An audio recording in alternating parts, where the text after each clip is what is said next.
สบายดีท่านผู้ชมทุกท่านเนาะมาอยู่กับดีสวิตให้เก่ามื้อนี้จะมาแก้อาการของมาเธอร์ที่520ที่มันขึ้นคำว่าเบสคือความหมายเขาจะเอาไปตั้งให้ตั้งค่าเป็นความละเอียดทุกอย่างเป็นความละเอียดเบิดตัวนี้เราไปแก้ไขตั้งค่าอื่นๆก็บ่ได้วิธีนี้มีแต่รีเซ็ตอย่างเดียวส่วนการวิธีรีเซ็ตนั่นก็คือกดเข้าที่เมนูอ่า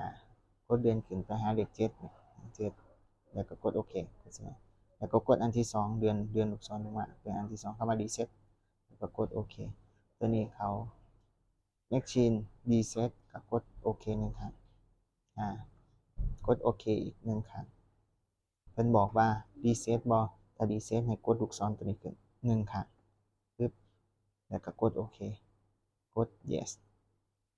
ตอนนี้เครื่องมันกำลังทำงานอยู่มีแต่รอถ่ายแป๊บหนึ่งแล้วก็กดโอเคตั้งเวลาใหม่2026แล้วก็เดือน8ตอนนี้เป็นเดือน8มีวันที่7 24ชั่วโมงกดโอเคไปเวลาตอนนี้อยู่ที่10โมง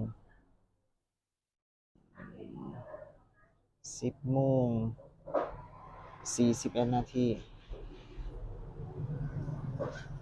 ได้ว่า42เนาะ